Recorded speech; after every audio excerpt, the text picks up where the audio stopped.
Secara spontan, ia menulis dalam bukunya bahwa daging manusia ini nikmat dan rasanya mirip dengan daging sapi. Hai, Assalamualaikum. Nama saya Benny. Terima kasih Anda sudah menonton video ini. Di episode kali ini, saya akan membahas tentang manusia kanibal yang memang wujud sejak dulu lagi. Di sini, saya himpunkan dari berbagai sumber, dan berikut ini 5 manusia kanibal yang mengerikan sepanjang sejarah.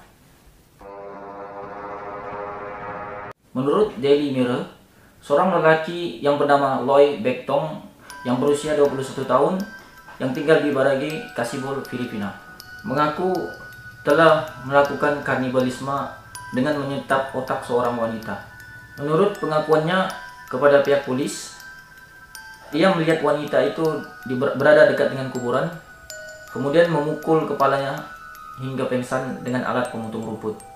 Lalu memenggal kepala wanita tersebut dan bagian otaknya telah dimasak. Menurutnya juga, ia menyantap otak tersebut dengan tambahan nasi. Loy mengaku bahwa hal tersebut dilakukannya karena dirinya dalam keadaan mabuk serta kelaparan.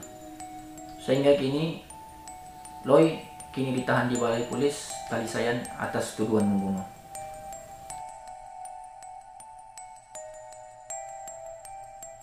William C. Brooke yang bekerja sebagai reporter di New York Times ini dikenali sebagai penulis buku perjalanan yang aneh. Beliau yang dilahirkan di Webster, Maryland.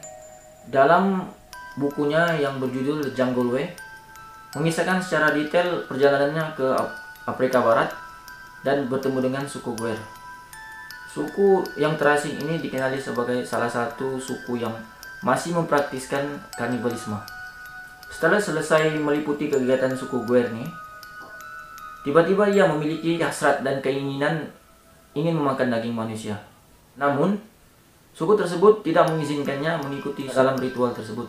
Dan sebagai gantinya, dia mendapatkan sampel daging manusia dari hospital dan memasaknya sendiri. Secara spontan, ia menulis dalam bukunya bahwa daging manusia ini nikmat dan rasanya mirip dengan daging sapi. Peter Bryan yang dilahirkan pada 4 Oktober 1969 di London, anak bungsu daripada 7 adik-beradik. Kisah Peter Bryan ini dinyatakan sakit jiwa oleh seorang dokter setelah membunuh anak majikannya yang bernama Nisha Shed yang dipukul hingga mati dengan tukul pada tahun 1993. Kemudian Peter telah ditangkap dan ditempatkan di rumah sakit jiwa. 9 tahun kemudian, Peter berhasil melarikan diri setelah dipindahkan di rumah sakit jiwa yang lain. Dan sekali lagi Peter membunuh seorang korban yang berusia 43 tahun. Peter mengaku memotong korbannya menggunakan gergaji dan pisau dan memanggang otak korbannya ke dalam kuali. Ia memberitahu setelah memanggang otak korbannya menggunakan menjerin dan rasanya sangat enak seperti daging ayam. Singkat cerita, di tahun 2004, Peter kembali membunuh seorang pesakit yang lain dan hendak memasaknya. Namun, sebelum niatnya tercapai, ia telah ditangkap dan dimasukkan ke dalam hospital Broadmoor untuk mendapatkan rawatan karena Peter ini mengalami sakit skizofrenia. Omaima Ari Nelson yang lahir pada tahun 1968 adalah seorang model Mesir yang disabitkan kesalahan dengan membunuh suaminya Bill Nielsen. Dia bertemu dengan suaminya Bill Nielsen pada bulan Oktober 1991 ketika ia berusia 23 tahun. Hingga akhirnya pasangan ini telah bernikah 2 bulan kemudian. Omaima mendakwa pada hari kesyukuran 1991 Bill telah menyerangnya secara seksual di apartemen Costa Mesa. Akhirnya 3 minggu setelah kejadian tersebut, Omaima membunuh suaminya dengan menikamnya menggunakan gunting dan kemudian memukulnya dengan objek tumpul, lalu membongkar tubuh badan suaminya. Untuk menghilangkan jejak, si Omaima ini menggoreng jari, merebus kepala, serta memanggang tulang rusuk milik suaminya.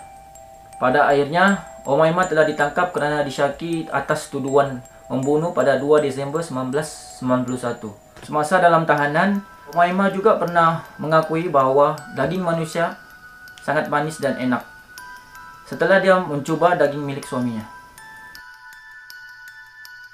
Biasanya seorang kanibal akan memakan daging manusia yang baru ia dapati. Cerita yang satu ini agak lain sedikit dari sebelumnya, di mana dia akan memakan daging manusia yang sudah dikebumikan. Sumanto yang lahir di Pelumutan, Jawa Tengah pada 3 Maret 1972, berusia 48 tahun pada masa itu, merupakan anak sulung daripada 5 adik-beradik. Pada tahun 2003, Sumanto telah mencuri mayat seorang nenek yang bernama Mbak Rina, lalu memakan daging jenazah itu. Tindakannya berbobot demikian disebabkan dirinya sedang menuntut ilmu hitam di bawah bimbingan seorang guru. Bahkan, menurut ajaran ilmu hitamnya, Sumanto harus memakan 7 mayat manusia untuk menjadi kebal. Setelah berjaya memakan 3 daging manusia di Lampung dan di kampung halamannya, Sumanto telah berjaya ditangkap, dan semasa persidangan dia telah mengakui bahwa rasa daging manusia ini sama rasanya dengan daging babi. Kelima-lima cerita yang saya bahas tadi adalah daripada kisah benar. Semoga Anda terhibur. Like jika Anda suka video ini, share dan komen. Dan yang paling penting, subscribe, tekan tombol loncengnya agar Anda tidak ketinggalan video yang terbaru daripada channel ini. Sehingga kita berjumpa lagi untuk episode yang seterusnya. Selamat malam dan assalamualaikum.